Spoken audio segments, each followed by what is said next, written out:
Ang susunod na programa ay rated PG. Patnubay at gabay ng magulang ay kailangan sa mga batang manonood.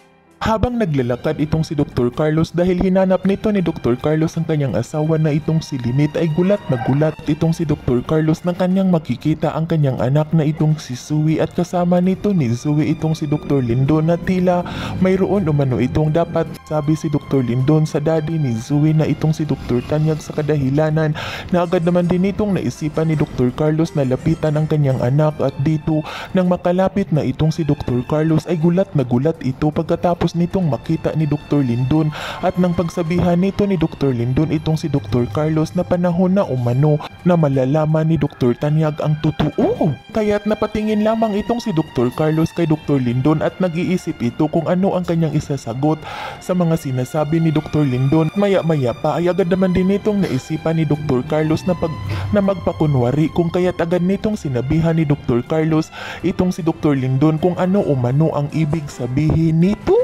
At dito agad naman din itong sinagot ni Dr. Lindon itong si Dr. Carlos na wag na umano itong magpamaang-maangan pa dahil alam naman umano nito ni Dr. Carlos kung ano umano ang ibig sabihin ni Dr. Lindon. At dito alalang-alala naman din itong si Zoe at takot na takot ito baka bigla umanong makapagsalita itong si Dr. Lindon at sabihin umano nito ni Dr. Lindon ang totoo sa kanyang totoong daddy, kung kaya't agad naman din itong naisipan ni Zoe na makikiusap kay Dr. Lindon at naitigil na umano nito ang mga sinasabi ni Dr. Lindon dahil kahit sino-sino na lamang umano ang mga hinaharap nito. At dito agad naman din itong sinabihan ni Zoe itong si Dr. Lindon kung pwede ba umano na tumigil na umano ito, kung bakit na naman umano nito pinag-initan ni Dr. Lindon itong si Dr. Carlos na wala naman umano itong nagagawa sa kanya na kasalanan. Baka nakalimutan umano nito ni Dr. Lindon na ibinuhis umano ni Dr. Carlos ang kanyang buhay upang maligtas umano itong si Dr. Lindon. Kung hindi pa umano nito ibinuhis ni Dr. Carlos ang kanyang buhay ay malamang wala na umano sa mundo itong si Dr. Lindon.